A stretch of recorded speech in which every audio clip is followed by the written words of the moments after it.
This episode is brought to you by Squarespace.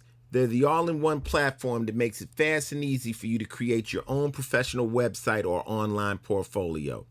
I use Squarespace to build the Ice-T finallevel.com and the pbhgear.com websites. Both of them took no longer than 2 hours to make, and they look better than if you paid a web designer. Squarespace makes it easy to cover all of your professional needs, and it looks amazing. All of their plans even include free e-commerce, so I'm able to sell my new shirts on both of my sites for no additional charge and with the utmost ease. Start off with a free trial at squarespace.com with no credit card required. When you're ready to purchase a plan, get 10% off with the offer code ICE. That's SQUARESPACE.com, offer code ICE. Upon initial contact with Ice-T's music, I had envisioned him to be an ill-mannered and psychologically unstable man with an extremely uneducated and barbaric frame of mind, whose raps displayed nothing but ridiculous jargon, shocking sexual audacity, and repulsive images of the ghetto. However, after further analysis of his music, I can deduce that he is the epitome of anti-disestablishment terrorism, who embodies the entire spectrum of the urban experience and struggle. But to make things more plain and simple to the layman, I find Ice-T to be the dopest, flyest, OG pimp, hustler, gangster player, hardcore motherfucker living today. To be honest, I am totally and completely on his dick. Welcome to the Ice-T Final Level Podcast, featuring your co-host, Mick Benzo, and your host, Ice-T. Hey, what's up, everybody? Welcome back to the Final Level Podcast number 7. Lucky number 7, baby. You know what? A lot of people have been asking me. You kind of use Twitter as my motivation for things because a lot of people ask me questions. And one of the big things people have been talking to me about is this 99 Problems situation with Jay-Z. Jay-Z put out a record called I Got 99 Problems and the Bitch Ain't One. And then people have just now found out that I made that record back in 93 on the Home Invasion album. Home Invasion album, 1993. But there ain't no beef. There's no beef. It's just that he remade a record, which rappers do sometimes. So here's the story of 99 Problems. I was with Brother Marquise from the 2 Live crew, and he was hanging out with me. Me and him were old friends, and one day he just said it. He just looked at me and said, Ice, man, I got 99 Problems and the bitch ain't one. I'm like, man, that's a hook right there. I said, we got to make a song. So we went in, and on the Home Invasion album, we made the record, and then he did a verse on it, and this, that's history. Okay, later on, as the story goes from Rick Rubin's mouth, it was just written in the article, Rick was in the studio. Chris Rock, who's a friend of mine and a fan of mine, brought the idea to Rick that Jay-Z should remake 99 Problems. And a Bitch Ain't One. And they did it, but instead of talking about women like I did, they just talked about having problems. I think Jay-Z's first verse is talking about a dog, a female dog searching the car, which is a bitch. Right. So he twisted it like that. But at the end of the day, I made the record. Jay-Z made the record. There is no beef. And I'm going to revisit that song. You're going to redo 99 Problems. I'm going to redo it the way Jay-Z did it on the Body Count album. And the new Body Count album, there will be a 2014. On a Manslaughter album? Yeah, a 99 Problems. Wow. On Body Count album. On the new Body Count. So we got some rock going on with that? What the fuck you think Body Count is, nigga? Hey, listen, I'm just asking. Stop brother. playing. So we gonna come back and hit you and give it to you one more time if you didn't get it the first time, because that was 93. That was over 10 years ago. You dig? So that's the story. The thing of it is, me and Jay-Z's cool, no beef, and at the end of the day, he didn't rip the song off. What he did is he got the song. There's publishing. He went to the publisher. He said, I'd like to redo the song, and you pay the publisher. It's all good. He did the shit right. He did the shit right. Bottom line. And that's our nigga, Jigga nigga. So that's that story. But a lot of things from the past are now new, and people get it twisted. They don't understand. They think it's the first time. Like right now, the new thing, girls are talking about twerking. 2 Live crew. 2 Live crew, Brother Marquise. Yeah, once again, I mean, Twerking is shaking your ass. It's no new name needed. Miley Cyrus did not invent this shit. I mean, maybe what she was doing was new because it didn't look like what the girls in my neighborhood when they leaned over. Do it like that. Things start to move. Yeah, quaking, clapping. You know, what she was doing an attempted twerk, but twerking is nothing but ass shaking. Molly, we not dissing you. We just saying you need we're not haters. We're not haters, but a few more pounds of ass would help out your twerk. Yeah. Okay. Oh, and that's Shake What Your Mama Gave You. Doodoo Brown. Heard about it. Doodoo Brown. Doodoo Brown. That's Shake Your Ass, woman. And that is the real twerk. All you need is a bottle of vodka and Doodoo Brown, and every girl and a pack of cigarettes. And will start to twerk. But anyway, on the podcast today, we have a special guest. Oh, my God. Oh, my goodness. Y'all just don't believe it. Ice-T and Mick Benzo Final Level Podcast. We got the one and only, the hardest working comedian in show business today. His name is Todd Barry. Todd's in the house. Todd? What's going on, guys? Come on, man. You do better than that shit. I really thought I invented twerking, but oh shit! See, how you think you invented that? I just been shaking my ass. Just the thought of you, Todd, twerking is funny. I used to live down in Florida near the 2 Live Crew. You know, they saw me do it and they ripped me off. Well, we got to get some money. Well, break it down, people. I mean, people, everybody out there. Most of y'all know Todd Barry, but you know, talk to the people. I don't think any of you know who I am. Todd, you just came up that crowd work tour. Yeah, I just have a new special out called the Crowd Work Tour, where I went on 7-city tour, and I didn't do my act at all. But and Louis C.K. paid for the whole trip and bankrolled it and put it on his site. Well, when I saw you wasn't taking no planes, you were doing a lot of riding in cars. I did a little riding, and then I did a show in Alaska, so I did take a plane from Alaska. Okay. But what is a show like in Alaska? It's have you ever done a show in Alaska? No, I don't go to the cold. I'm black. Yeah. They're very appreciative. Like even if the show's not good, they're like, "Thank you so much for coming up here." They can't believe that you made the trip. So what else is going on in Todd Barry's life right now? Let's say I took the bus here. Oh shit! You ain't got no car? I don't have a car. No, I'm looking at New York right now. This is nice over here. But it was just fun to tell people text someone, "Hey, I'm on a bus going to Ice-T's house." I'm seriously on a bus going to Ice-T's house. But I don't know what else going on with me. Now, y'all know I got 99 problems, and as of recently, a stamp ain't one of them. I used to hate going to the post office and wasting 30 minutes just to mail a single package. With all of those trips we make, our time just adds up. That's why we as Americans spend over 37 billion hours a year just waiting in lines. Now, y'all know my motto, keep the drama at a minimum and the cash flow at a maximum. That's why I use Stamps.com. Believe me, this is a much quicker and more pleasurable experience than waiting in anybody's line. Anything you can get done at a post office is possible to do from the comfort of your own home with Stamps.com. This includes buying and printing official U.S. postage for any letter or package whenever you want. Just by listening to this podcast and using the promo code ICE, you can get a special no-risk trial. This includes a $110 free bonus offer with a free digital scale and up to $55 of free postage. Free. Now that's the business.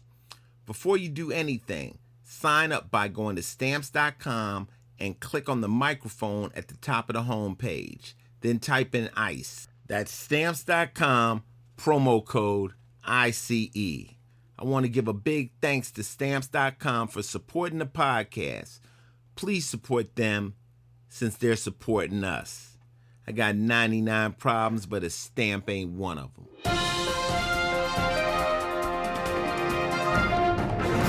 Right now, you're listening to the Final Level Podcast, and this is news. Where's the plane? See, the thing about that, Ice, they keep telling us they finding fragments of things, and I really don't believe they finding anything that leads to that plane. I heard that the Malaysian Airlines just sent text messages out to people saying that we decided everybody's dead. Yeah, that's one time you have to call someone.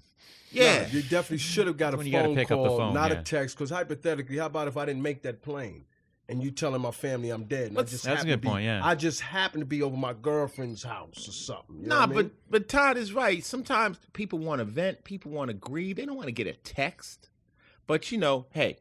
Those would be rough phone calls, though. I mean, they wouldn't be like, hey, here's You some still news. have to make the call. Yeah, though, yeah, they sir. should definitely do it, though. It Yeah. should be made. Yeah. It's rough. It's rough to know right. that 250-something people are missing on your Malaysian airplane, too. Let's hopefully they'll find the planes, at least give somebody some answers. You know, 250 people missing straight out of the air. That's crazy. It's a lot. And that was news.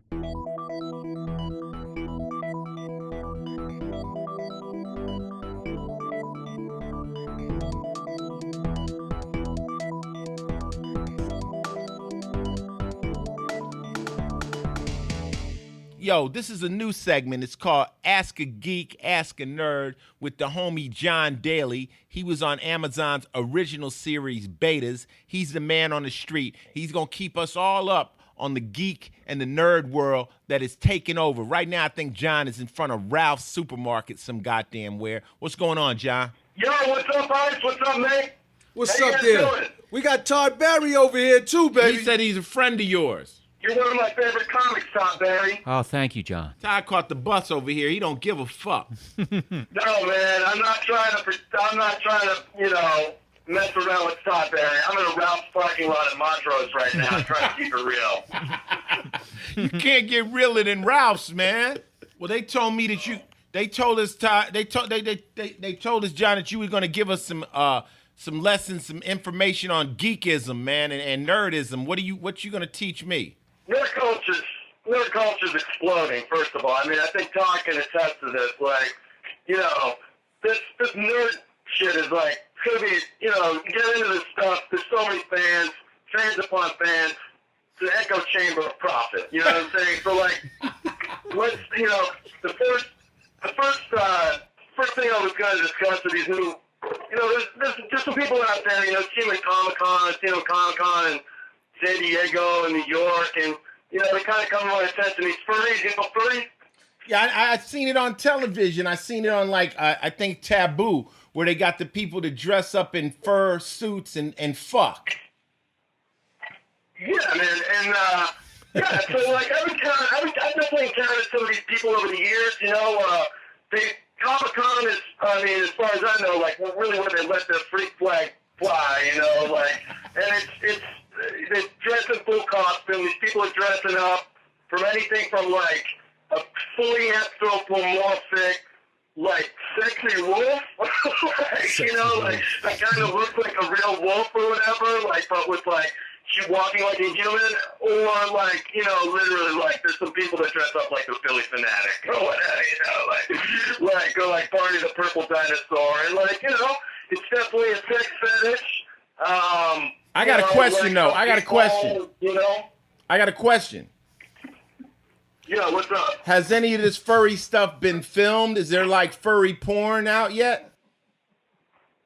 If there's not furry porn, I would be blown away, Ice, because it's just like there's all kinds of porn. If you press furry porn into the internet, I would be afraid of what's going to come up.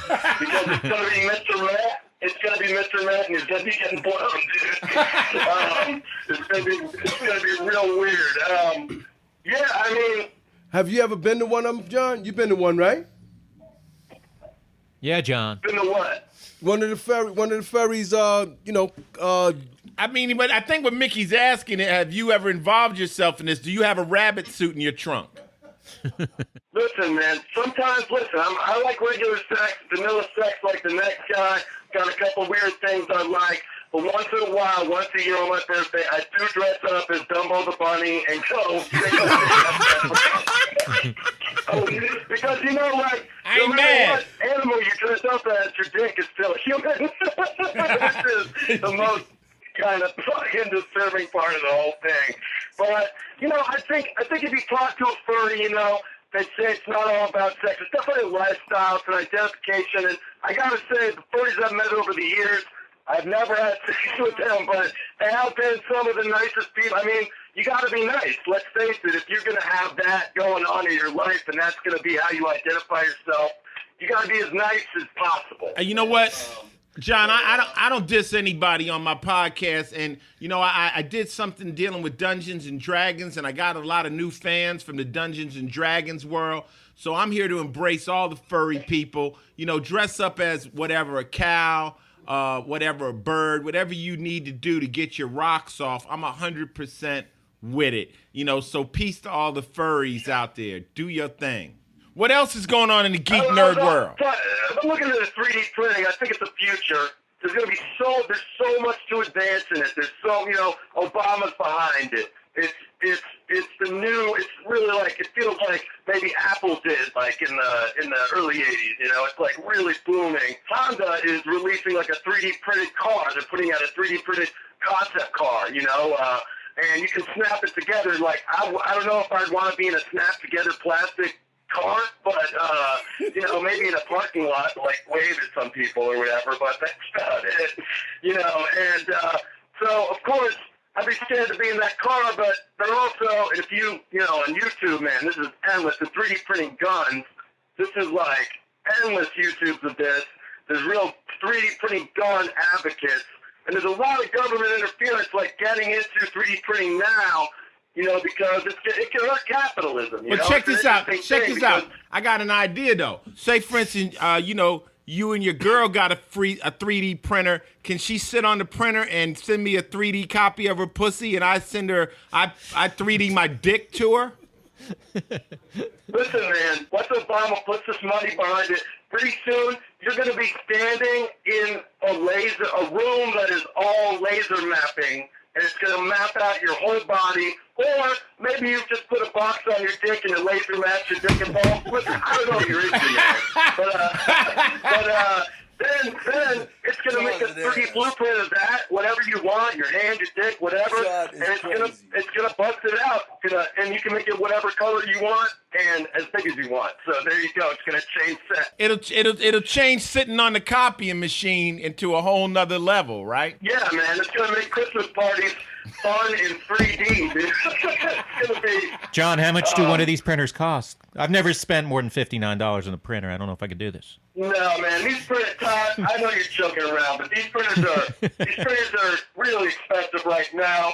It's like the forefront of technology. It's like what computers were back in the 80s, you know, like kind of like super, like bigger, clunkier, more expensive. It's kind of in its infancy. The same thing, like you wouldn't want to drive a 3D printed car. Like, I can't believe these people are shooting 3D printed guns. I mean, listen, unless you devote your whole life to the science of 3D printing a gun, and then, like, you know what's going on, I guess, but, like, it's basically like putting a hollow point to a squirt gun, you know? Like, these guns shoot, like, 9 or 10 times, some of them, and then they just explode, like... It's a real dangerous time for 3D printed guns, but there are definitely some people who are extremely into it. Man, so Ned, well, you know what I got from you, John? I learned about furries, and I learned about 3D printing today in our Ask a Geek, Ask a Nerd segment, and I think I just feel like I'm more prepared to deal with the world right now. We can conquer 3D printing together, and you know, I'm glad I can help you reach out to the furry community as well. Yeah, tell the furry community I'm game. I don't know what fursuit I want to wear. Maybe some mink shorts or something. I don't know. Maybe I'll just be like, I'll be some kind of minotaur or some bullshit. Man, I want to catch one. I want to catch one of the parties, John. I got to go to one of the parties, man.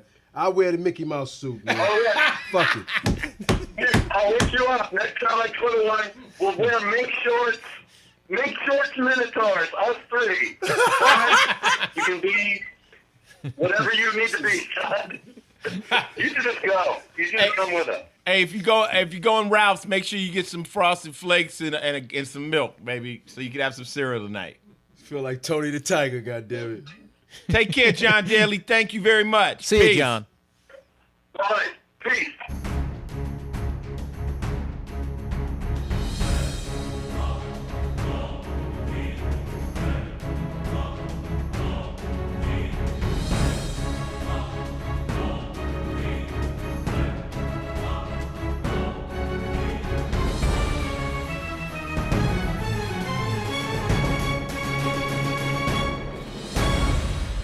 Hey, what's up? This is Ice-T, and this is games.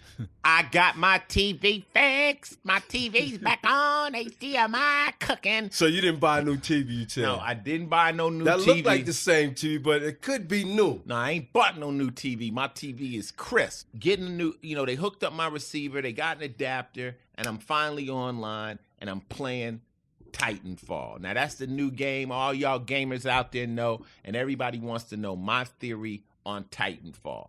Now, if you compare Titanfall to, like, Call of Duty Ghosts or any of the other games, the difference with Titanfall is it's just kind of crazier. It's kind of like hard to set up teams. It's just bananas. Then the next thing is that it's only online. Like, there's no...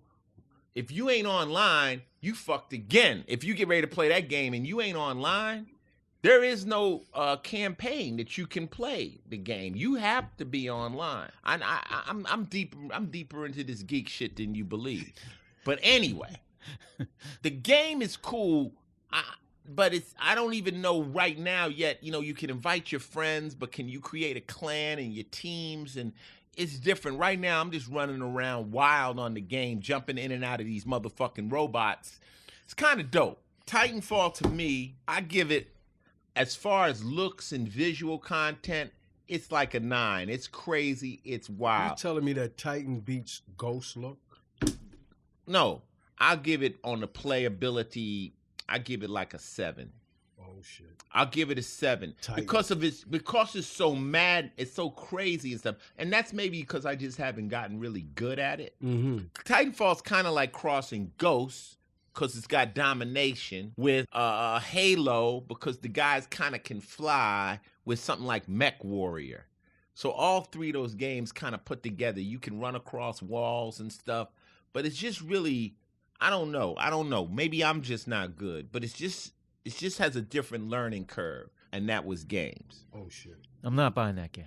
Oh shit! Based on that review. Okay. It's a good game. Yo, this segment is called "I'm Not a Hater, but I Hate Shit." You know what I hate, Mick? What is it that the iceberg can hate? I hate internet trolls. Oh. I hate people that just get on the internet, on your Twitter, on your YouTube channel. You got a YouTube channel, I got right? YouTube, I got Twitter. What's your YouTube channel, Ty? Todd Barry Videos, I think. That's right. What's your Twitter is just Todd Barry, TODDBARRY. Okay. Now, do you ever have people that just come on there just specifically to talk shit to you? Yeah, and you always got to make that decision of like, do I write back? I always think it's better to pretend you didn't see it. So it's a Sometime. cyberbully? Yeah, just No. You got bullies. Cyber bullies are different than trolls. Okay. A troll is someone who, like, say, for instance, we got a conversation going on the net. Mm-hmm. They're just going to come in and say something totally different just to cause confusion. And they get off. They jack off to people coming back after them and telling them they assholes. Like in the middle of my Twitter feed, somebody come on, Ice-T, you're a piece of shit. Oh. Now, they're trolling. They're trying to get us to attack and say something about them. But these people live very pathetic lives. They're usually in somebody's basement. You respond to them? Sometimes I air them out. Sometimes what I do is I retweet the trolling. Oh, and then other people get it. Because my final level, my Twitter feed is called the Final Level Twitter Gang. So I've militarized my Twitter feed. Wait a minute, you in a gang. I've militarized my Twitter feed.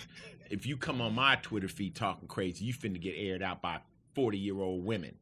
They ain't having it. I love Ice-T. You shut up, you asshole. Dude, Todd, eat a dick. Todd, you get trolls on yours? Yeah, I get trolls on mine. There's just people. If you're trying to be funny, there's always gonna be someone who doesn't think you're funny. Yeah. Mm-hmm. One of my quotes was, "What's a safe distance to talk shit to somebody that you know would punch you in the face?" The internet. It's a great place just to go off and that leads us into cyberbullying, Mickey, where, kids are getting on the internet and then it's going in on other kids and people and really ruining their lives. So you saying the fellas are more bullies on the internet, you think? No, actually, the statistics show that girls are the biggest bullies on the internet. Now, I think this mostly happens, I found out even when I got married.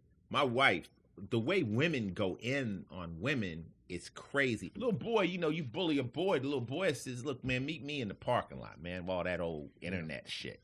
Little 3 girls, o'clock. 3 o'clock. Remember those days, Todd? Yeah, I never said that. They ever told you that? I was like, I'm going to avoid the parking lot at 3 o'clock. Yeah. 3 o'clock. Todd was in the cut. He like, I'm not causing no problems. Yeah. I don't want no problems. Exactly. I'm picking up Mr. Barry's vibe. Yeah. He's not the kind of guy, you know, it's the guys that really don't want to be in the parking lot, but they want to talk mess that are the ones that are trolling. They're in the little hole and they're saying things to people that they really don't want to fuck with. Every bully usually meets his match. And you know, it's unfortunate that they're out there, but you know, like even when they end up in jail, it's easy to find out who are the bullies and who's really the tough guys. But you fake ass trolls, ease back off of the goddamn internet. Dumb Fuck Award goes to internet trolls and cyber bullies and real life. So we give away bullies. awards too, Todd. You see the awards we give away? I want all bullies to meet me in the parking lot at 3 p.m. Yeah, well, I'm gonna have an AK-47. I'm not going to tell you which parking lot, though. Exactly. And lay these motherfuckers down. You know what I'm saying? Because I hate trolls and I just hate basic bullies as a whole. You know, that shit is corny. You know, like we say, pick on somebody your own size. Oh, you dig? Meet me in the parking lot. Yeah. 3 o'clock. All that old bullshit. Don't hide behind a keyboard. Iceberg says he's not a hater, but he damn sure hates shit. I hate a lot of shit. Now, you know, the first thing a troll picks apart an artist for is their site.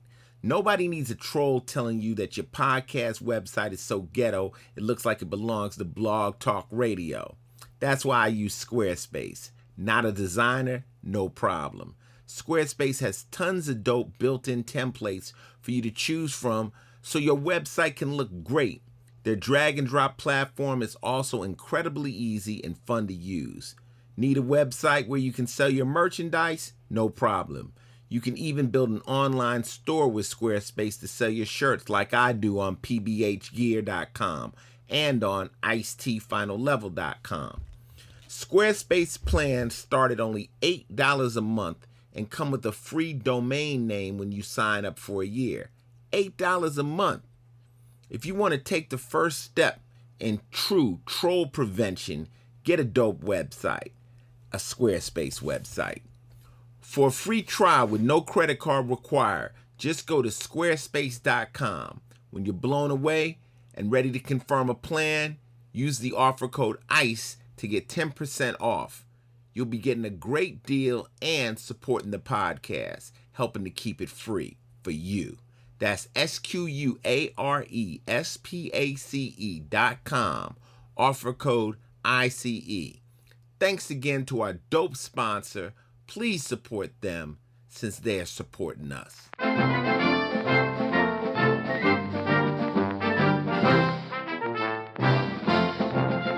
Hey, yo, this is Ice-T Final Level Podcast number 7. Let's do sports. Mickey. Yeah, holler at me. Help me out with this Deshaun Jackson situation. Now that they put him off the Eagles because they say he's in a gang or he's connected to gangs. It don't even make sense. You know what it is, Iceberg? The point about Break that it is down. The Philadelphia Eagles figured out that most of their players are coming back very, very healthy this year. Okay. Right? So for them to say that he would be their number one running back, that means you have to get him the ball a lot in the game. And, he scored some good numbers, too. Check his stats out. Okay. So what they did was say, let's come up with an excuse to get rid of him. You mean to tell me he's been on your team for this long? Not even last year you didn't realize he was with gangs? You just noticed. But how much gangs can you be with when you in the NFL? You're in gangs when you 18, 22 in the streets. This man is playing professional football. He ain't doing no drive-bys. It's an excuse for them because they know he would be their number one man that they would have to go to. That it's breaching his contract exactly. that way. And they just gave him a bunch of money. They gave him a bunch of money They're trying to breach the contract and get out of paying that money. That's what it is, man. Because he was in the gang? Nah, he's not in the gang. Or he was in the gang. See, basically, he hangs out with people. He gives them free tickets. They come to the show. All of a sudden, he's been in the gang. He's been playing for you for over 2 years and change. You just found out that he's in the gang. Guess what, though? The New York Jets got a real quarterback. Michael Vick. Mr. motherfucking Michael Vick himself is going to be playing in New York City. He's going to be wearing green. At least it ain't orange. Oh, so we just got finished talking about the Eagles. Right. Now we He's got here. an eagle over here. He's here, baby. Michael Vick. That's Mike, baby. And he's going to do a hell of a good job for And y'all. he's an He's gonna do a incredible good job for quarterback. y'all. Jets, y'all are going to be looking real good with a stand-up guy like Michael Vick who's not afraid to run, not afraid to pass, and don't mind getting hit. Michael Vick, just stay healthy, and your Jets could possibly go all the way this year. Michael Vick's in the building. I respect the hell out of Michael Vick. So we got nothing but love for Michael Vick over here at the Final Level Podcast. You know, everybody out here talking this and that. Leave the man alone. You know, he paid for whatever they said he did. Right. And now he moves on to his next level. Ain't nobody out there ain't made no mistakes. So let's keep it moving. Now let's throw some touchdowns for the Jets and get New York on your Eagles, side. get your goddamn priority right. You know the boy plays real good football for y'all. Y'all just mad that most of your team players are coming back healthy and you don't want him to be the number one man now. Todd. Because you ain't going to get the ball. What you think about this Todd, shit, Todd? you Come on, in man. any sport? I was gonna say, I was gonna try to fake my way into this conversation. You don't have to fake. I mean, it's all So I just good. kept nodding, which isn't really good on a podcast. yeah, I hear you. But I'll bring that up, and it'll make me look like a tough guy.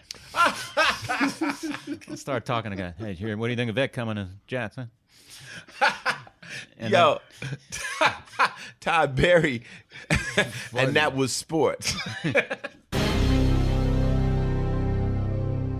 Hey, yo, this is Ice-T and Mick Benzo on the Final Level Podcast.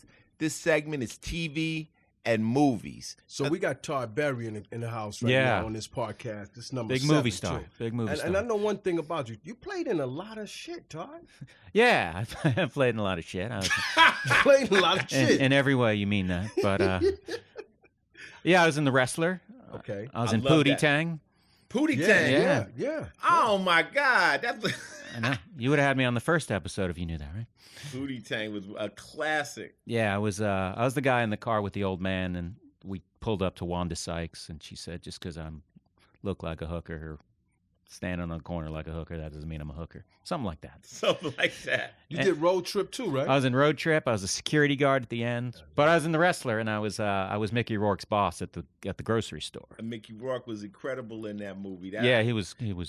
Well, that's crazy now. See, Todd, I didn't know that. Now I got to go watch the movies again. Then I'm going to recognize you. I'm going to go, there go Todd right there. He was sitting like in my that? I house was gonna say, drinking my water. This guy took a New Jersey Transit bus to see me. Yeah, so I've been, we on this segment, we talk about movies. We talk about television. One of the shows I've been recently into is this thing called Friday Night Tykes. And it's where little kids from 5, I think, to 11 years old are playing football. They're playing full contact. Full contact, and it started off with a lot of controversy because a lot of parents are, they're treating the kids too rough and all this kind of stuff. And it's a really good show. You got coaches in there trying to teach these little boys not only how to play football, but how to be, young men and discipline. And it's as a boy, there's a rite of passage, and if you don't get a little bit of toughening up. Well, I tell you what Mick Benzo like. I like watching Naked and Afraid. I say all You these was a tough fool guys. for No, that. all these tough guys. Have you heard of that, Todd? No, I haven't. Todd, it's where they take these people and drop them off into a desert. Two people. And they buck ass naked. A And they give them one thing to work with, like a knife or a spoon or a fork, and then you gotta hunt for everything else. But So they're naked. So you run around naked with a spoon? Hey, look, if Not that's even a what they spoon. choose, they want a knife so they can find some shit to cut up or whatever. They only give you one object to work with. Mickey would like some dumbass shit like this. Naked and Afraid. Naked Need to and throw 'em Afraid in there. is Throw 'em the in dumbest show probably ever put on television. First off, if you ended up stranded, how the fuck did you end up naked? What happened? You fell out of the plane, your clothes flew off? there. They took all their clothes. Yeah, you think you'd ask for clothes if you're not a spoon or something. Or some Yeah. shoes, you dumb fuck.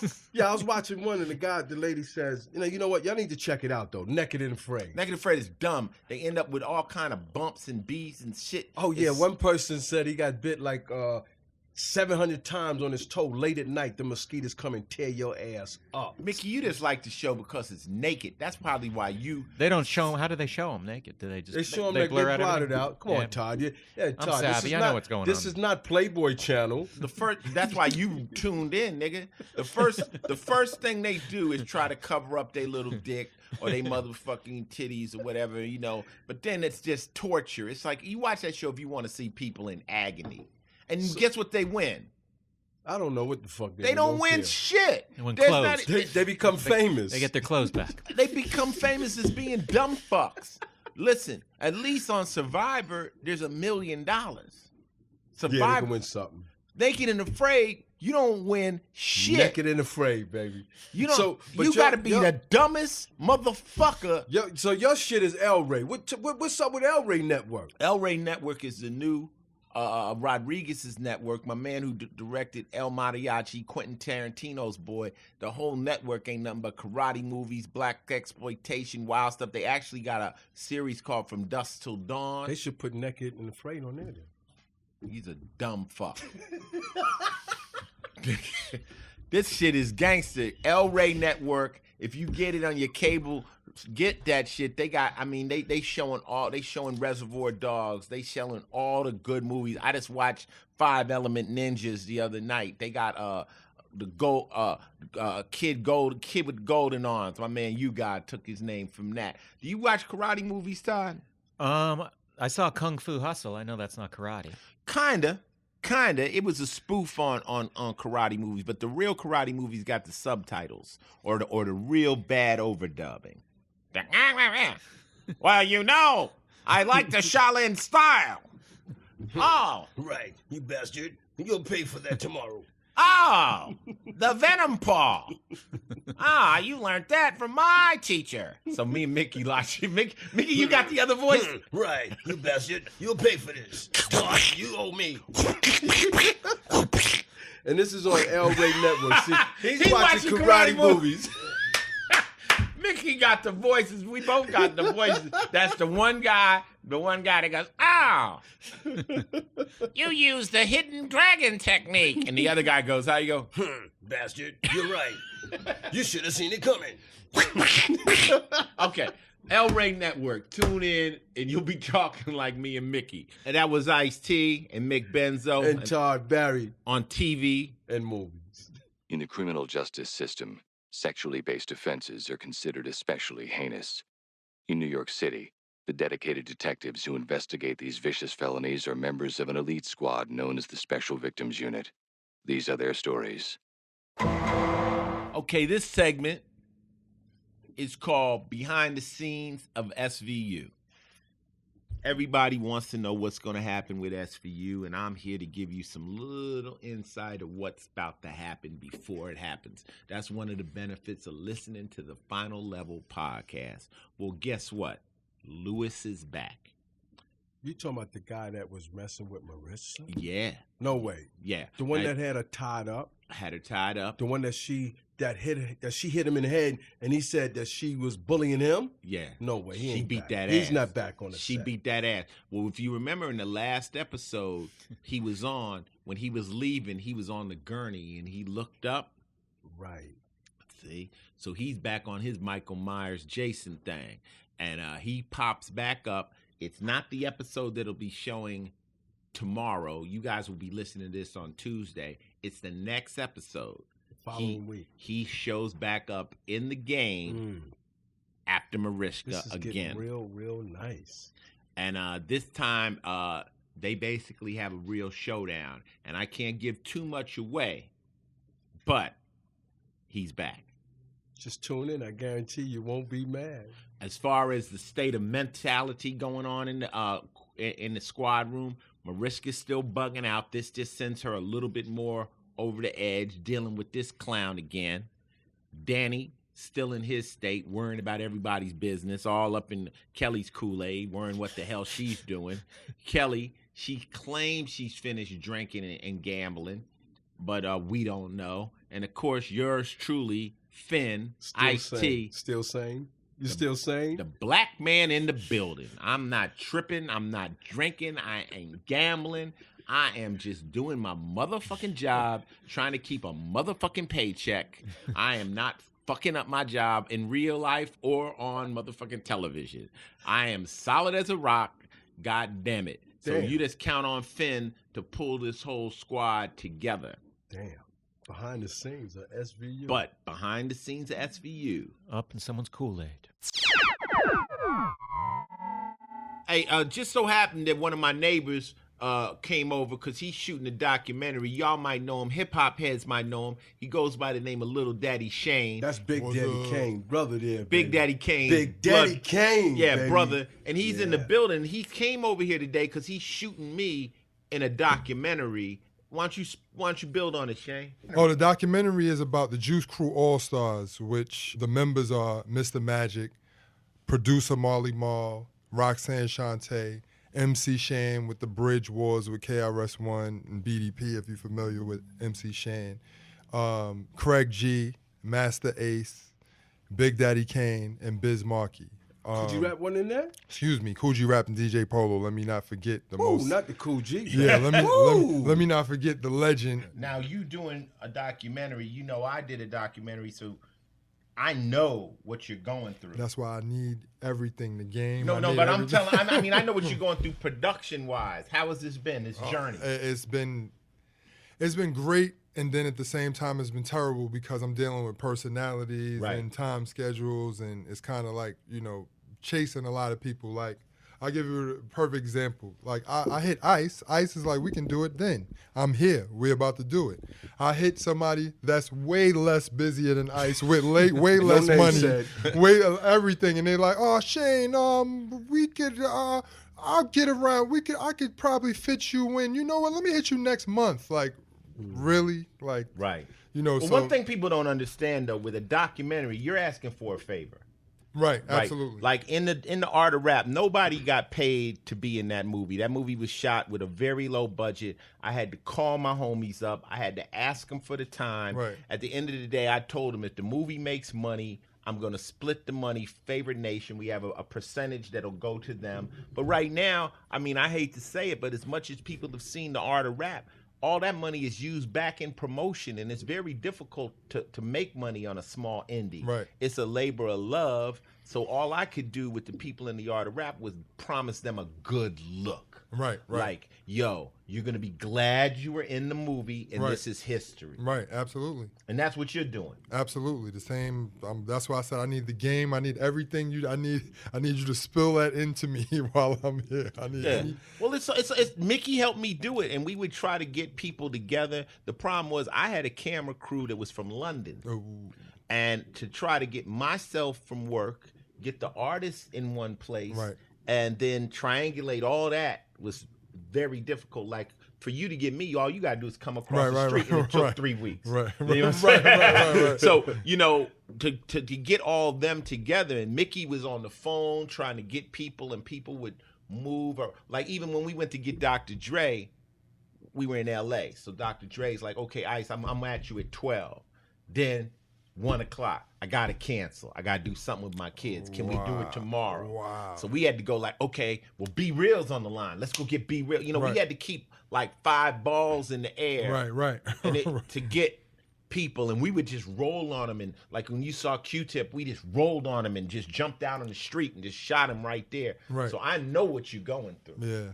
Yeah. But it's all love. Usually do you have a name for the documentary? I really don't know, but I'm thinking I'm just calling it the Juice Crew story. I think you should call it. I mean, right off the top, it's the Juice Crew All-Star Story. It should be the Yeah. Juice Crew. That's exactly what it is, Lil Daddy Shane. Well, I need no more That's input. what it should be. Also, like when I went to the master I agree ceremony, with him also. when I saw the master ceremony, I saw Coogee Rap, Polo, Master H, Craig G, Right. Big Daddy Kane, Biz Markie. Right. So with Marley Marl, Right. they doing the Marley thing was in similar- our movie. Yeah, Right, but I'm right, saying on the master ceremony, he had the whole team almost on that little Right. I call it tour date. On that little date, it should be no other than the Juice Crew All-Star. Yeah. Absolutely. That's where they from. They from, Queens. You know what I mean? This is Right. where it started with the Fly Tie, the Cold Chillin', blah, Right. blah, blah. But the team was dope together. Roxanne Shante. Yeah. I was the closest with his brother, though. Me and Kane were on Warner Brothers together at the same time. We kind of like, we didn't know, we knew each other. I respected the shit out of Kane, but we were coming from 2 different places. But then we had a similarity. And when we went out on a promotional tour, I remember Fly Tie had kind of got in Kane's ear, was like, Ice could talk real good and this, that, and the third. And, like, I don't know what he was trying to do. Like, and I took to Kane, I said, look, we can only win from this. You know, if we go out and we not friends, it's gonna hurt us because you know my friends. I got fans, you got fans, but if we show that unity, some of my fans might like you, Absolutely. some of your fans might like me. Right. And Kane was like, "Yo, I have it no other way." And you know, we went out there, and you know, it was funny because we would do in stores, and you know, at that time, well, who's gonna go on last? You know, and then I would just go on first. I would just go out there first and get my thing. But the funny thing was, after my show, a lot of the people wanted to still get my autograph, and they would leave. So Kane figured out, oh, see, you want to go first, but then you snatching the crowd a little bit. You know what I'm saying? So now he's going on first. So we learned from each other that it didn't really matter who went on first. It wasn't about that. It was just like, let's get over all that. Who's better? Who's this? Each of us both had our own fan base. And together, we had a bigger fan base. And I had one story, I'm going to say it in your thing, where when it was all said and done, what's the album with Kane had where he was sitting on the throne with the girls? That's the first one, Long Live the King. Long Live the King. And when Kane did that, back in the day, you got your special thanks, right? And the special thanks is very important in them days. We used to always care about him. Kane gave me the first special thanks on that whole album. Wow. Before all the Juice Crew, West Coast play. And that meant so much to me because he was like saying, obviously he was saying thank you, you know, because a lot of game had been exchanged. Right. But I remember Kane would go into the restaurants and I can't eat on this if y'all cook pork on it like that. And I used to fuck with him. I'm like, come on, God, come on, man, have some of this ham sandwich. Because at the same time, we had to, my thing was like, you know, I'm dealing with the guys, the 5%ers and all that, but I'm still me. And what happens is people respect that, you know, like, okay, Ice is crazy. This is how we are. But just because you don't totally agree with everybody, it takes something bigger than that for you not to be able to be a friend to somebody. Right. It's also fun to have friends that you don't agree with. You know? Absolutely. It's just you boring if everyone agrees with all the same thing out at Chicago, Illinois, at Minister Louis Farrakhan's house. Yeah, I went to Minister Louis Farrakhan, the Honorable Elijah Muhammad's house, and I was sitting there and, you know, I'm with the Minister Farrakhan. He's at the time telling us about, you know, a cop killer was going down, and he had myself, Sister Soldier, Ice Cube, and Chuck D there. Oh, wow. And he was basically telling us, you know, he gave me a good game. He said, if you stand in the middle of the street, expect to get hit by a car. Which basically means if you come out and make a record called Cop Killer, don't get mad if the cops get mad. I mean, you didn't say that subliminally. You went right at him. Right. So be prepared for impact. Right. Absolutely. My dumb ass, you know, I'm like, freedom of speech. No. Like I say, you can't say, I just fucked your sister, free speech to your girl.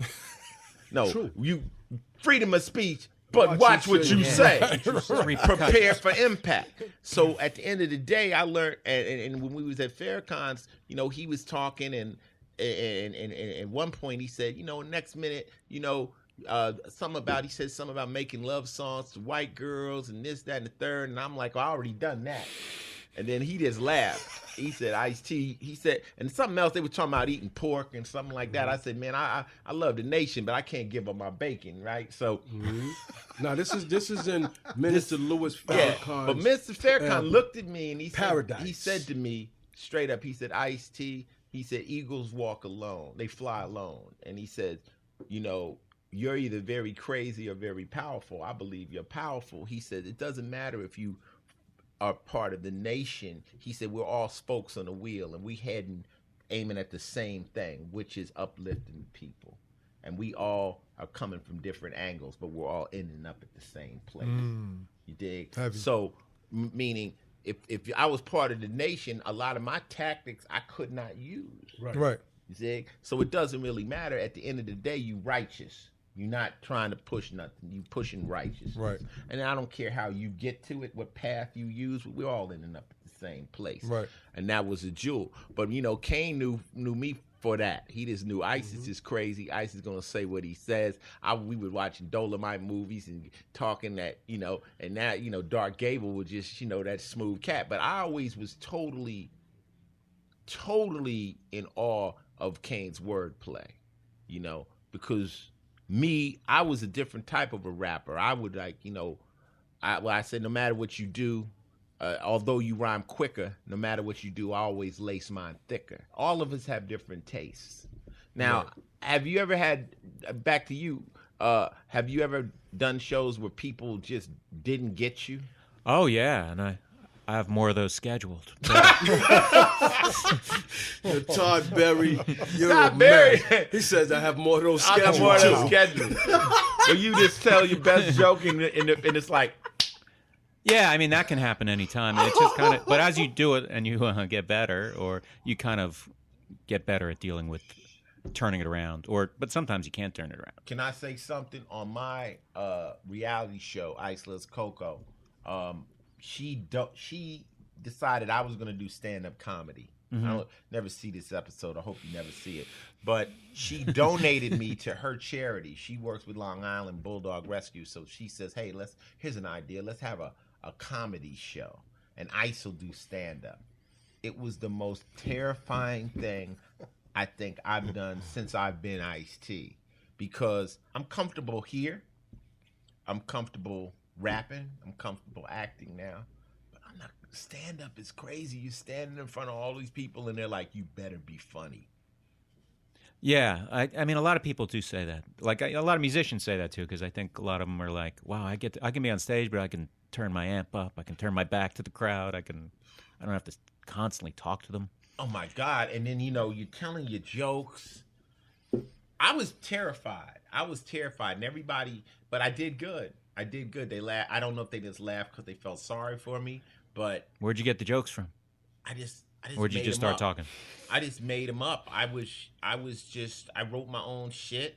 My whole routine was based on all I know is dirty jokes, and I can't tell dirty jokes. There's no way I could tell dirty jokes. I think I opened my skit with talking about I said I'm too dirty for this, and I said, so the other day I was sitting at home, I was taking a shit.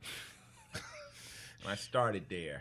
I said, how come is it when guys are taking a shit, they try to control their ass muscles so they don't cut the shit off?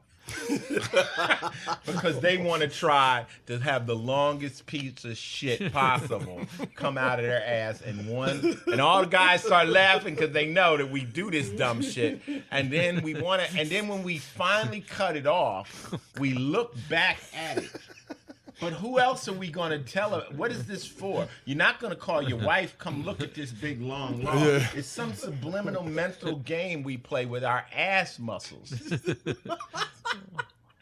And every guy in here was laughing. Yeah, it was funny. And they started to go. Then I just went into, I can't tell these jokes, the jokes I would tell. Like, I could never tell a joke and then I would just go into the worst possible joke.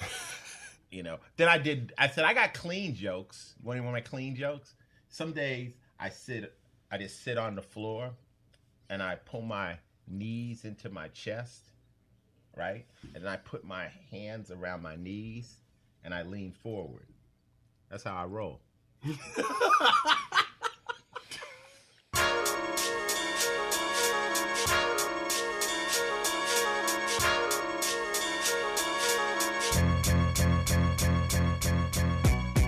Hey, yo, this is Ice-T and Mick Benzo, Final Level Podcast number 7. It's time for music, and we have a special guest. Oh, we got a guest in the building, man. He actually works with me and Ice-T. He go by the name of Zahem. He's the nephew of the Force MDs. And we've been working with Zahem for a couple of years now, solid. I mean, he started out in a singing group. What's the name of the group? 5L. And now he's gone solo. People, you've seen him on Ice Loves Coco. People on my Twitter feed, I've been promoting him, but he's been sitting in the room waiting to get his chance to come on here and let you know why he should be the next star. He's a bad man. Before we get Zahem on Ice, right? You know what the problem is with music, man? People think, oh, you know what? Zahem worked with Ice-T. Ice-T could sign him. Is that... Well, I'm not a record label. I'm not a record label. I can help you make your record. I could produce the record. But record labels are totally a whole nother machine. They get the records out there. They collect the money and all that stuff. And I don't really do that. Now, Zahem has been with us for quite a while. I mean, let him speak for himself. I mean, what's the struggle, Zah? The struggle is basically just getting yourself in that door, man. I mean, it really don't matter who you got on there. It's about that payola sometimes, man. All right, give out all your information, your social network. Well, you can follow me at The Real Zahem on Twitter and Instagram. My YouTube channel is Zahem Music. That's Zieme. And yeah, look for some more stuff with me and Final Level and pay up. We've been trying, and we've been chugging away at this, and it's not that easy. Now, you know, Zah, we got a lot of listeners. They write, oh, well, I see. They feel like if they make it to me, they put on.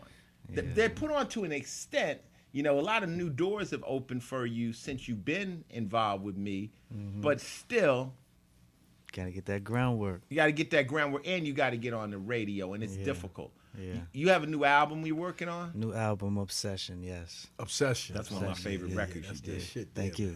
Hey, look, we're on the Final Level podcast. You know, we got a lot of listeners, like Ice just was saying. You know what? Maybe if they heard Zieme do some singing. Do some acapella. Let me just see right something, now. man. We ain't got no music. This is how you know somebody's really a star. Let me see if you can do a sang, baby. I got a single I'm about to drop actually next week. It's called Exotic. It go a little something. Tell me where to go. What was in them trees? Girl, I'm in the clouds. If you're trying to come with me, I will get you so high tonight, baby. Ain't no protection, we just go out of space and we make love on the moon. Oh, baby, I can take you higher, yes, yes I can, babe. Final Level Podcast is where you'll find this thing, baby. So tune in, baby. Oh shit! Hey, hold on. You know, nigga can sing when he got me, Shane, and Mick looking at him, staring at this nigga. This I can put on my BlackBerry Soul, cause that's that soul music right there. I don't think that's for no Hot 97. Do that R. Kelly you be doing. Let me see. Let me hear a little R in the building. What he said? Do you mind if I give you some of mine to play? Yeah. Do you mind, baby? Do you mind? Okay, that was R. Kelly. Hold on, wait a minute. My mind's telling me no. Do that. My mind's telling me no. Mind's telling me no, but my body telling me yes. Okay, cut. He's killing it. Okay, now this is my favorite one. Everybody get quiet. Hit that Maxwell for me.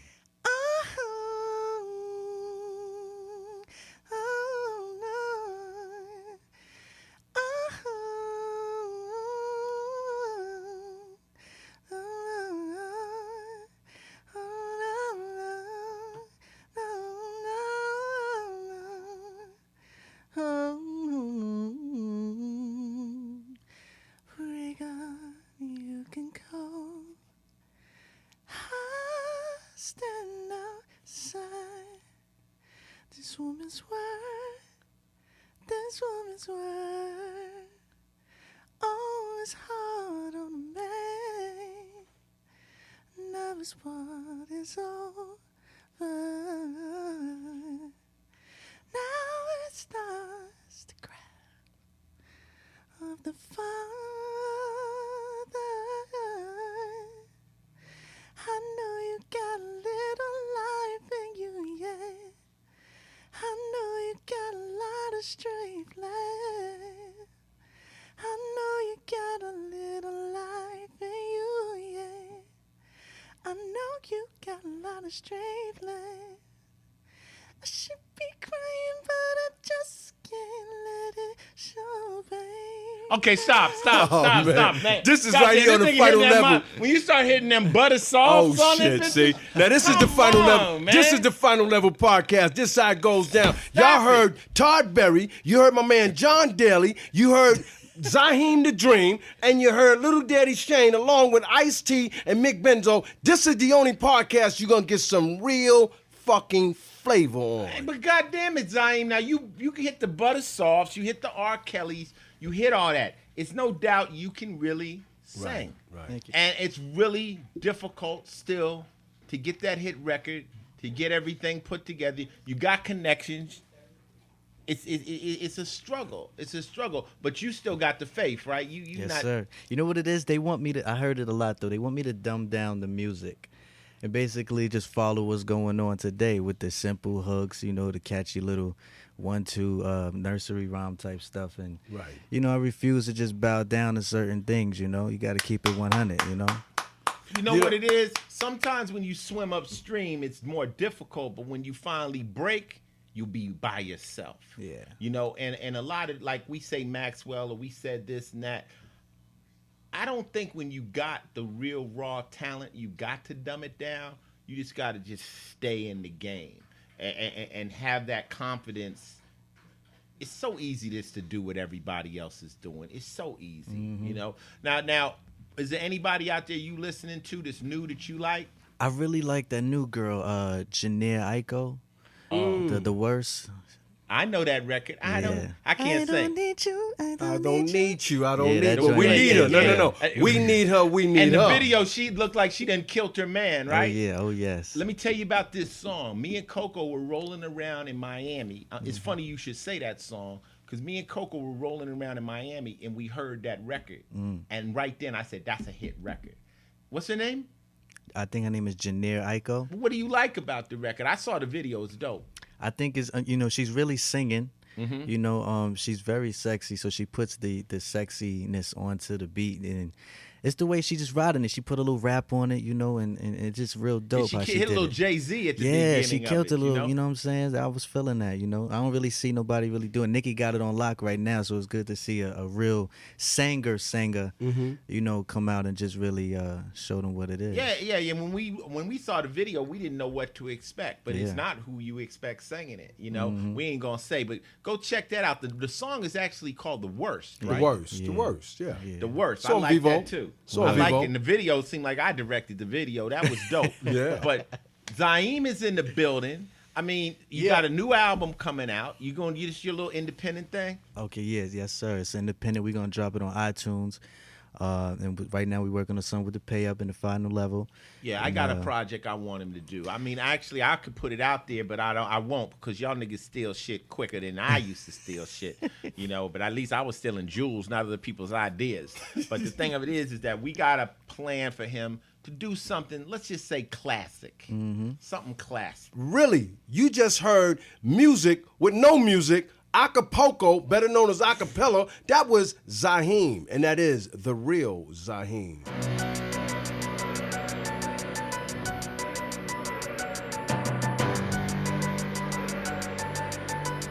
All right, yo, this is Ice-T, and this segment is called Philosophy. One of the main things I believe in is not delaying happiness, Mickey. Do you know what I mean? Definitely. I think that, you know, in life, we tend to postpone happiness. We say, you know, I'll be happy next week, or I'll be happy in the summer when the summer gets here. But what you don't realize is that you're using your life. I mean, time is precious, and you're just really running through your life. And I just think that you cannot postpone happiness. You got to take every day.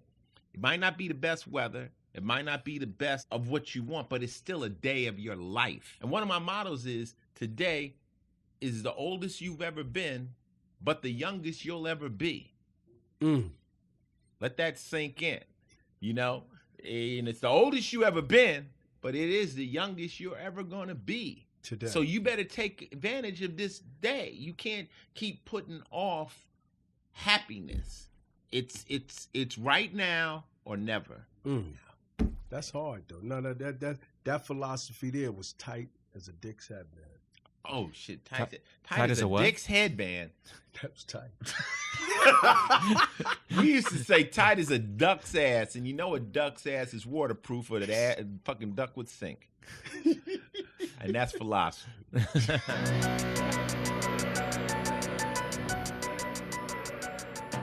No matter how hard you try, you can't delay happiness. You need to be the best you can be every day and learn as much as you can. Maybe you could even start by listening to a book, an audiobook. That's why I'm a member of Audible.com. Audible is the world's leading provider for audiobooks with over 150,000 titles, and they even got some of the best comedy specials ever made, including Todd Barry's Falling of the Bone, From Heaven and the Medium Energy. Don't forget, if you order an audiobook from Audible and decide early on that it sucks, you can call them up and they'll even let you swap it out for another book free of charge. So quit watching garbage like Naked and Afraid and get yourself an audiobook. I might even suggest getting started with some Ernest Hemingway. The Old Man in the Sea is gangster. You can even listen to your favorite titles on any device, your computer, tablet, Android, or iPhone, as well as switch between them without losing your place thanks to Audible's WhisperSync technology. For a free audiobook and a 30-day trial, go to audible.com/Ice-T. That's AUDIBLE.com/ICET. You'll be saving money and helping to keep the podcast free. Thanks again to Audible. Hey, what's up? This is Ice-T, Final Level. What's happening? Hello? Who's this? Andrea, Hey, Andrea, where you calling from? New York. Okay, well, you're talking on the podcast. What do you want to talk about? I don't know. I just wanted to say thank you for following me yesterday. And I'm a geek and I love SVU. You know, anything you want to talk about other than you like SVU? And bullying. Oh, bullies. Okay, yeah. All right. I'm sorry, sweetheart. I couldn't hear you. Yeah, no, we talked about that earlier on the podcast. It's funny you should mention that. Why, you got somebody bullying you? Yeah. Yeah? How do they bully you? Saying fat and ugly and saying million stuff. Do you know who they are? Somewhere online. Well, you know, honey, anybody that talks mess to you online is basically a coward, you know? So we don't even consider those people, you know? When they come in and they just look at your picture and they got to say something, don't worry about them. Those are just suckers, you know? You're friends with Ice-T. They ain't that cool, right? They've been saying it for so long, and I used to cut my wrist, and I was depressed. Wow, that's crazy. Well, it only happens when you go on the internet? Yeah, well, it's happened to me all my life. I've always been bullied. Yeah, well, that's crazy. They need to get their ass kicked. You ain't got no big brother? I do. Yeah, you supposed to send your big brother in on these clowns. You know what I'm saying? Is trying to just mess with his sister. But it's terrible. I mean, I don't understand what the bullying. I mean, when I grew up, yeah, we had bullies, but I'm a boy. It's different when you're a girl and you got to grow up with it. So don't let it get to you, boo, okay? And they're going to get theirs one day. Trust me. They're going to bully the wrong person. I was in domestic violence relationship. I was raped twice. Yeah. Well, it seems like you've had a difficult life, honey. God bless you. You know what I'm saying? I mean, there's only so much I can do. I don't know what to say. You got me lost for words. Yeah. All right? So take care. Thank you. Have a good day. All right. Now, see, when somebody calls in with serious issues like that, there's only so much that we can do. Mm-hmm. You know, the worst thing you could do is act like you're qualified to deal with somebody that's got really serious problems, you know, that are beyond the scope of this podcast, you know. So early when you start talking, you're like, oh, wait, they're bullies. You know, you try to lighten the topic. But that young lady was really dealing with serious issues. Real issues. And it's kind of crazy that as heavy as she thinks she's going through, she's calling somebody like us for help. Well, maybe she needs a little counseling. She needs to go to some counseling. Yeah, and you know, I kind of just had to kind of open my mouth and step back from that call. That was a little bit heavy. Yeah. You know, but hopefully, you know, she'll get the right guidance and the right help. That looked like it was heavier than bullying. Yeah, that was more. That was things of, I'll say rape. She said twice. You know, serious. Basically, she needs some counseling. Yeah, you know? We can ask you to get yourself some counseling, sis. It'll work itself out. And far as like Ice was saying, if you're being into domestic violence, that's your choice. You can walk away from that. Yeah, you got to. Okay, next call. Hey, what's up? This is Ice-T, Final Level. Hey, what's going on, man? This is Nick from Queens, New York. How you doing, man? Hey, what's up, Nick? We getting heavy phone calls, man. What you talking about? Yo, man, yeah, it was really good the way you handled that. I just want to say that to you. And shout out to Mick Benzo, too. I hear you over there, man. What's going on? What's popping? Appreciate it, baby. Y'all did that male awareness thing every week that I listen to on the podcast. I want to thank y'all for that, because I actually went to the doctor and got checked out for something that I thought might have been serious, and it ended up being nothing. But if I hadn't listened to you guys talking about, you need to stop, grow up, and go get yourself checked out, then, I probably still be sitting here thinking that something's wrong. So the fact that you guys actually looking out for the rest of us brothers, that's real cool, and I respect y'all for that. So I want to put that out there. This is Mick Benzo's idea. He came up with the Male Awareness Foundation. I mean, the thing about it is with men, we're macho, and your girl will go to the damn doctor 5 to 6 times a year. They don't have a problem with it. They one-on-one with the gynecologist. They know exactly what's going on. Whereas a guy, we don't go to the doctor till we on our back. Thank you, homie. Thank you. Hey, this Ice-T, Mick Benzo. We got Zahem in the building. What's good? Hey, this is Pipper in Dallas. Oh, man. Wait a minute.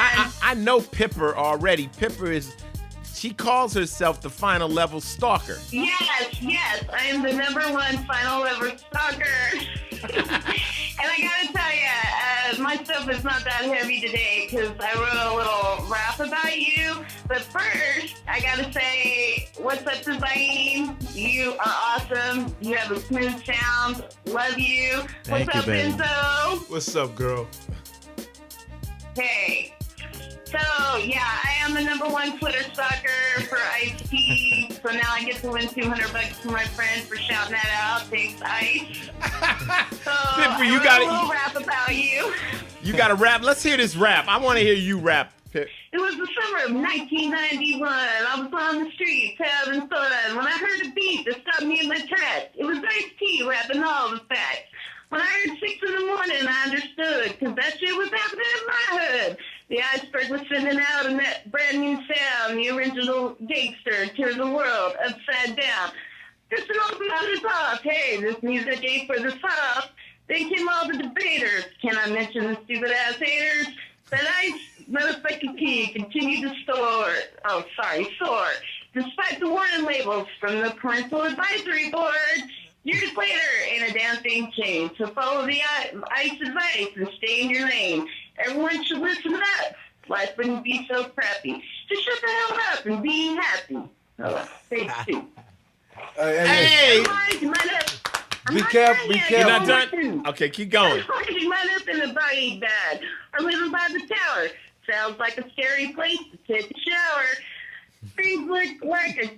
Oh, wait, this looks like a good space to give a shout-out to my #1 band, Body Count. Anyway, my soul's on ice forever, because Ice-T is my straight-up nigga.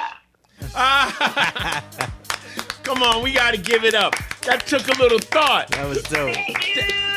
Yes, that's better than 90%. Tomorrow, and write some lyrics for you, and be on the golden road. How does that sound? That was 90% better than 90% of the rappers right out today. With content. Yeah. For how? Who? I mean, you're a white lady in Texas, right? Yeah, a middle-aged white lady in Texas. So I would say for my first try, that's not bad. What do you think, Zahem? I think that was dope. That was dope. I think Pharrell will be calling her after listening to this podcast. Pharrell she might get a record deal before you, Zahem. Real, Look at the Pharrell problem. might call you. Hey, Pip, thank you very much. That was fun. I'm going to keep my day job for a little while. I have to work on it a little bit. I get it. And my Ice-T fan forever since, I don't know, 1989. And Zahem, I'll be waiting on some new tunes. Thank and you, Benzo, it was nice talking to you. All right, hey, thanks, sis. Thank Pip. Y'all take it easy. Church. Bye. Hey, this is the Final Level Podcast. Mick Benzo, Zahem, Lil Daddy Shane's in the house. What's good? Hey, what's good, you guys? How you doing? This is John from Johnstown, Pennsylvania. I'm a big fan of y'all and love the podcast and listen to y'all for a while now. You guys just keep it real and tell it how it is, and I like that. Always want to listen to you guys. Thank you, man. You know, when they gave us a chance to do the podcast and I said I could sit in my house and talk shit, you got a deal. That's what's up, man. That's what's up. So you got any questions? Question for you, Ice. Go. I'm a big fan of you on the Gears of War game. You and Aaron Griffin. And I was just wondering what it was like to be part of such a big game and all that. It was really cool, man. You know, I'm a big gamer. I've been on a few games. I started out on a UFC game. I was in Scarface. I was in the Fight for New York, Def Jam. But, Gears of War was the biggest franchise. Well, no, not really, because I was actually the final character in Grand Theft Auto, Los Santos. So, now to be in Gears of War, Cliffy B, who was one of the main cats over there at Gears of War, happened to be an Ice-T fan. And this is how it all works out. And the next thing you know, I get a call to do the voice. And also we got a body count record that plays in the game at the end. It was a great experience, I didn't die. Maybe Griffin can't come back one day, I got away from Marcus Phoenix. I flipped him off. I gave him the finger, told him to get fucked, and rode off into the sunset. People don't do that in Gears of War, But it was great. Yeah. I think the most fun you'll have is playing me in multiplayer because you get all my ad-libs where I'm talking crazy shit. But I love the gaming community. I love video gaming, and just being part of a game is a great experience. Have you ever? Thank you very much for taking my call, and you guys just keep doing what you're doing for sure. Hey, yo, and tell a friend about the podcast. You know what I'm saying? You'll probably be on this Tuesday. Oh, yeah. Thank you very much, man. Y'all have a good one. All right, peace. Hey, yo, this is Ice-T, Zahem, and Mick Benzo. You on the podcast. Talk to me. Hey, what's up, Ice, man? My name is Darius. I'm calling from Santa Barbara. Okay, that's what's up. California. Yeah, it's pretty nice out here. Here's the deal, man. I'm a big fan of your catalog. And I actually think, as a lyricist, you're kind of underrated. And my question to you is, when I look at these two songs, I want to know which one you thought was the more powerful song as far as the lyrics and the message. I'm looking at New Jack Hustler, and I'm looking at the song Colors. Well, you know what? I closed my show with Colors, Original Gangster, and New Jack Hustler. So those three songs I know are some of my more powerful. I just think Colors, because it was dealing with something that's real. You're dealing with the real LA gangs. And I kind of laid out what gangbanging was to the world, like the psychology of the gang member in that song. And that was for the first time for a lot of people. They didn't know about gangs. So I think Colors had a huge impact. New Jack Hustler is co-titled Nino's theme, and it was written from the perspective of a drug dealer. I couldn't write it from the perspective of my character in the movie, so I wrote it from Wesley's perspective, Nino Brown.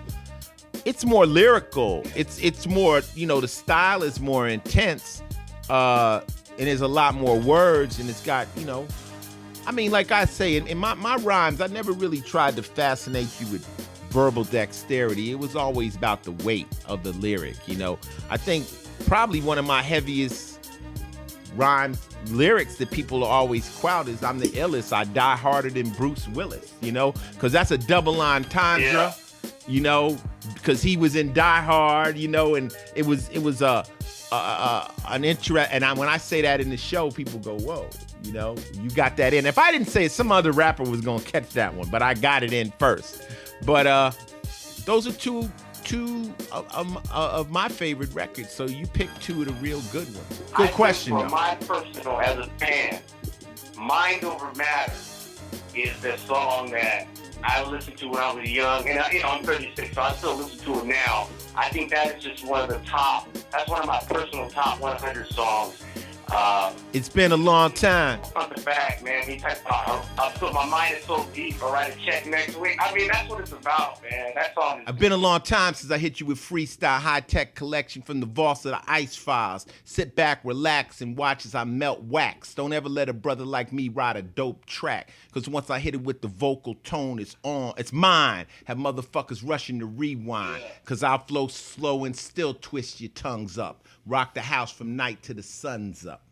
Because it really ain't how much you say, it's what you say. I got no fucking time on the mic to play. I write rhymes with addition and algebra, mental geometry. Don't even come at me. Yeah, that was some other shit. That was back in the day. That was that's a 20-year-old rhyme. Don't even come at me talking that we can pop in that bullshit. You brought that one back. Game. But like I said, sometimes people be sleeping on the songs and the content. But that's all I want to say, man. Keep the podcast going. I listen. Every time you guys drop a new one, I listen, man, and just keep the realness, man. Yeah, it's mind over matter here, baby. You brought that one back. I ain't said that rhyme in years. I just pulled that out of my ass. That was good. Thank you, man. Peace. That's what's up, man. I write rhymes with addition and algebra, mental geometry. Don't even come at me talking that weak and popping that bullshit. Get out my face. A fool could get his head split. A lot of doubters said it couldn't be done by me. Them some suckers are now looking from under me, wondering what I did. I didn't play myself, kid. I respected my fans and made the high bid. Sometimes I write my rhymes at night and fall asleep. Wake up with new techniques. Grab a pen and put it on some loose leaf. Nothing soft, always the tough meat. The white papers and blue lines incite my mind, not allowing me to stop the rhyme until the whole motherfucking book's complete. Then I write on the back of the sheets. Woo! That's that old shit. Man, it's funny, like in hip hop, you can, I ain't said that rhyme in years, but if you trigger it, it just comes out of some weird part of your memory. Who's on the line, man? This is Ice-T. What's happening? You on the podcast? Hey, what's up? This is Jim. It's Jim from Brooklyn, man. What's up, dude? Brooklyn's in the house.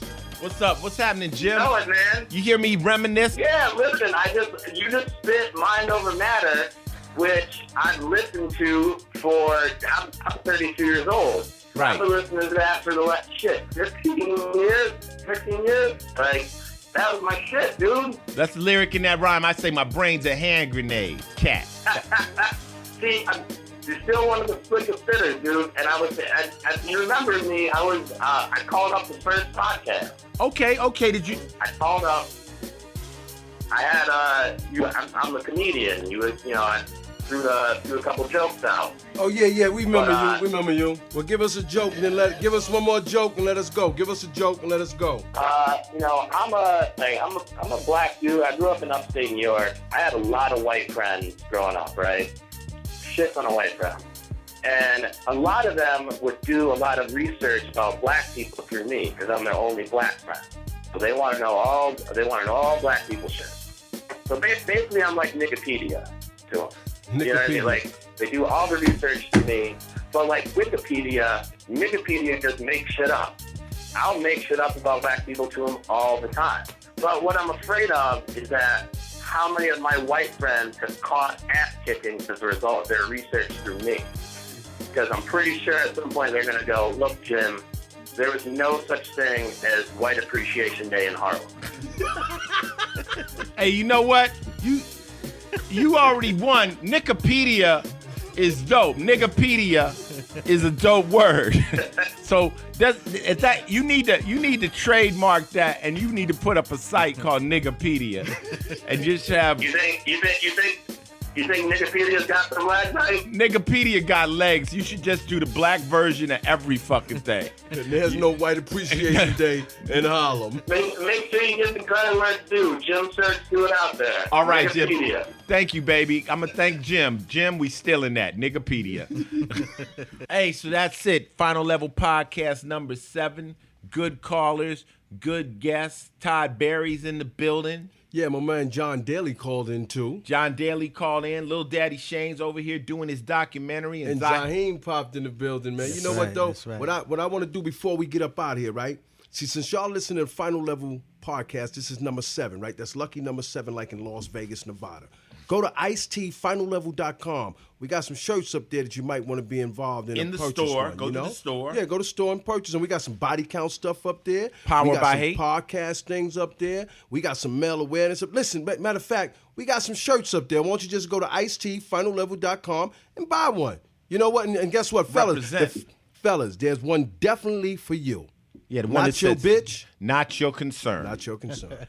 You know, which basically means mind your business, man. Don't tell me about my motherfucking bitch. Worry about your motherfucking bitch. And this is Mick Benzo and Ice-T, Final Level Podcast. Hey, yo, Jon Daly, I'll see you later. Yo, my man Todd Barry, gotta see you. Be good. My man Lil Daddy Shane, he's leaving the building. And Zahem the Dream has just walked out the building, Iceberg. Obsession. And I'm out of here, but I live here, so I'm staying here. Peace. That's how I'm living. That's how I'm living. That's how I'm living. That's how I'm living. That's how I'm living. That's how I'm living. That's how I'm living. That's how I'm living. That's how I'm living. That's how I'm living. That's how I'm living.